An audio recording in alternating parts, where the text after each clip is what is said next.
Assalamualaikum warahmatullahi wabarakatuh. Perkenalkan, nama saya Nasrul Abdulholik. Saya dari Universitas Pendidikan Indonesia dengan nomor induk mahasiswa 1805267. Nah, pada kesempatan kali ini saya akan sedikit menjelaskan tentang metode pembelajaran demonstrasi. Nah, apa sih metode pembelajaran demonstrasi itu? Nah, metode pembelajaran demonstrasi ini mungkin secara gamblang ataupun secara kasar kita menjelaskan bahwa metode demonstrasi itu dengan cara teriak-teriak seperti demo. Bukan seperti itu.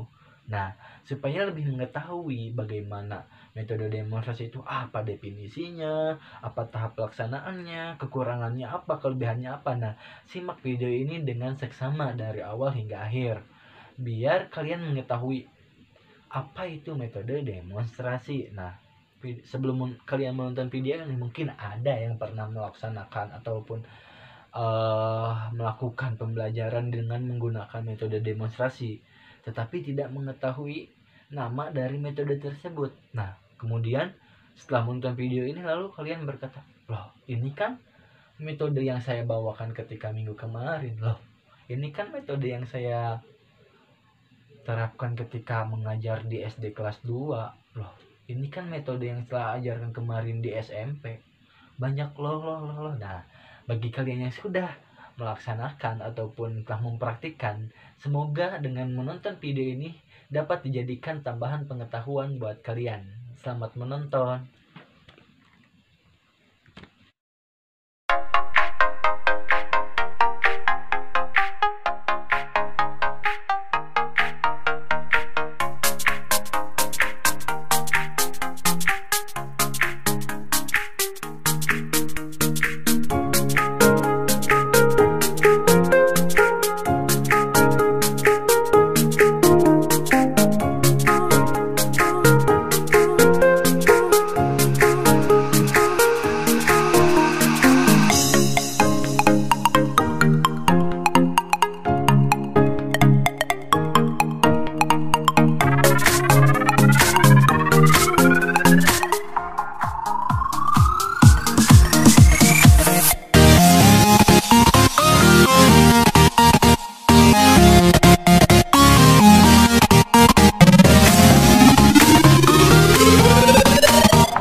Setelah kita sama-sama menyimak video tersebut, kita dapat mengambil kesimpulan bahwasanya metode demonstrasi itu ialah yang pertama, dan Dari definisinya, kita simpulkan nih definisinya.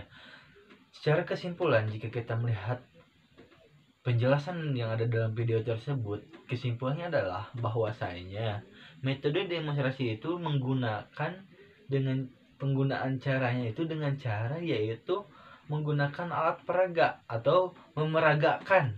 Nah, memeragakan itu baik dengan alat, peristiwa ataupun kejadian. Itu secara garis besarnya. Lalu seperti apa sih contohnya? Contoh dalam mata pelajaran A ada materi tentang gravitasi. Misal, saya menjadi guru nih, saya datang ke kelas. Datang ke kelas, saya bawa kertas, gulung-gulung, saya jatuhkan.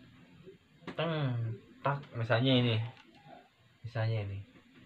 Anak-anak, perhatikan ke depan, kita jatuhkan. Tanya. Kan kita memeragakan bahwasanya bumi ini memiliki gaya gravitasi. Nah, alat ini adalah sebagai peraga bahwasanya ada gaya dari bumi yang disebut dengan gaya gravitasi atau gaya tarik bumi. Nah, itu adalah contoh sederhana dari metode demonstrasi. Yang selanjutnya adalah tahapannya. Nah, untuk tahapannya sendiri yang pertama tadi menyiapkan tempat duduk. Tadi karena fokus murid itu harus terpusat. Contohnya tadi anak-anak perhatikan saya ke depan. Otomatis kan anak-anak itu harus memperhatikan ke sini. Karena ini mau dijatuhkan, otomatis anak-anak harus memperhatikan. Nah, posisi duduk pun sangat menentukan kefokusan peserta didik. Yang kedua, tahap pembukaannya itu yang kedua, menguraikan tujuan pembelajarannya. Nah, tujuan pembelajaran itu untuk apa? Nah, kenapa saya membawa ini? Nah, saya itu akan mengajarkan tentang materi tentang gaya gravitasi bumi. Yang selanjutnya adalah memberikan tugas apa yang akan diberikan. Nah, misalnya ketika saya sudah menjelaskan bahwa ini ada gaya gravitasi, nanti tugasnya bla bla bla. Yang selanjutnya pada tahap pelaksanaannya. Nah, kalau tahap pelaksanaannya otomatis ketika kita memeragakan, nah, buat si murid itu terfokus kepada kita. Nah, itu kenapa terfokus kepada kita? Supaya si pembelajarannya ataupun tujuan pembelajaran itu tercapai. Yang selanjutnya, nah, suasananya harus sejuk. Maksudnya suasananya sejuk itu kondusif, bukan berarti pembelajaran harus dilakukan di tengah hutan atau di sawah ataupun di dekat-dekat jam ber-AC, bukan seperti itu, tapi kondusif.